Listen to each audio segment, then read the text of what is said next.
Well, joining us via Skype is Meg Hunter-Kilmer, and she talks about her book, Saints Around the World. Meg, thanks for being with us. You're always busy. You're always doing something. I am, as you guys said, a hobo missionary. So all over the world, driving around, telling people about Jesus. The pandemic has been a little bit tricky, but we're coming out the other side, vaccinated too. So I'm excited to get back out there. Well, we're not actually sure what Kevin said. We're still trying to figure that one out. The pandemic certainly slowed that down. So you decided, well, I'll slow that down. I'm going to write a book now, right? You know, I actually had this plan in February of 2020. I was like, I'm going to take some time. I'm going to slow down. I'm not going to travel for a while. And I'm just going to write a couple of books. And Jesus apparently was like, ooh, good idea. Let's all slow down for a while. So sorry about that, everybody. I didn't intend to cause a pandemic. And this is an ambitious book. We meet over 100 saints from more than 60 countries, and many of them with different stories, disabilities, shortcomings, oddities, strengths. It's a broad spectrum. How do you do the research on all those people?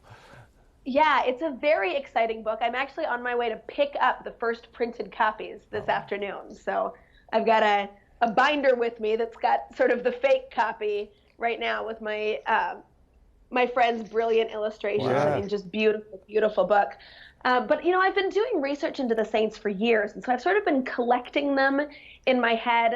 And when I sat down to write this book, I thought, well, let's show the universality of the church. And so I took out a map, and I got my nieces and nephews to help me. They got pony beads, and we started putting beads on the map for all of these different saints and trying to figure out how can we really show the most diversity in culture, in race and ethnicity, but then also with the different disabilities and the different family situations, so that children reading this book are all going to see some element of themselves, and often an element that they haven't seen in the annals of holiness before. Kids whose parents were never married, kids who have a limb difference, you know, that they can look at these saints and say, oh my goodness, I had no idea there was a saint with a prosthetic limb, you know, and that they see themselves. It just really makes children and adults excited about the prospect of holiness.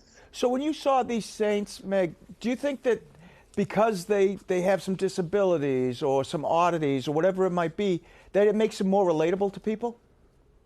Absolutely. And that, for me, when I talk about the saints, is really the most important thing, is to share the reality, the humanity. And so to talk about addictions or to talk about inclinations to sin, but also to talk about, you know, Venerable Cornelia Connolly, who when she would get stressed out would do geometry problems to distract herself. You know, things like that, where somebody hears that and they think, oh my goodness, like that's me. When I get stressed out, I have to do something to distract myself. Looking at saints who were brilliant musicians or amazing athletes or had a million children, I think it helps open up the idea of holiness from something that's very rigid and plaster and unfeeling and saccharine to the reality that holiness is an invitation to all of us. Every one of us is called to be a saint, and God doesn't do that in spite of the circumstances of our lives, but he does it through the circumstances of our lives. It's so empowering, I think. And you touched on the illustrations a little bit too, but maybe if you could tell us about the incredible pictures, about Lindsay and the whole process of putting that all together. Yeah, I'll show you just a few more, because I think that so often we see these Catholic children's books, you know, the illustrations are fine, they're fine, but I wanted something beautiful. And Lindsay Sanders is one of my very best friends. Her husband and I have known each other since freshman year of college at Notre Dame.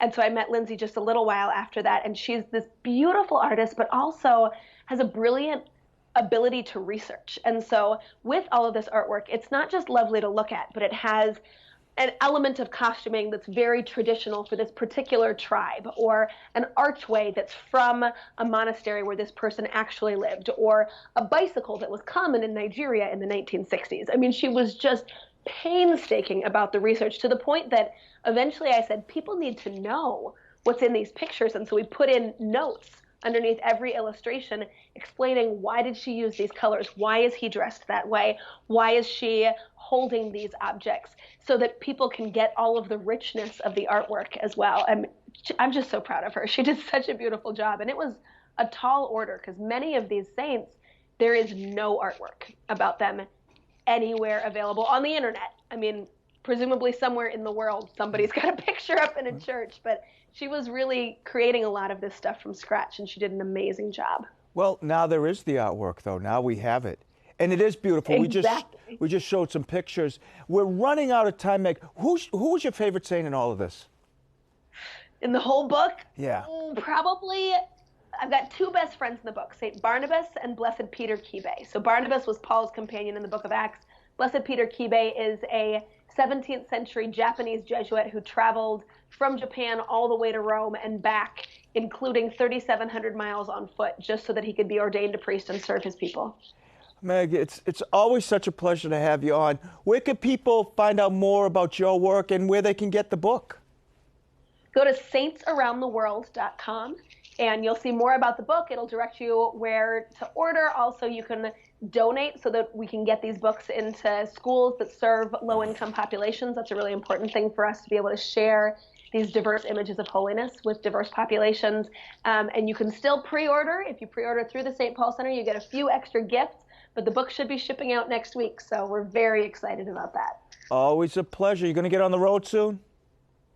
I am. Yeah, I got to drive around and tell everybody about this book. So I'm going to be coming to a park day near you sometime soon. Well, if you're in Boston, make sure you stop by here so we can say hi.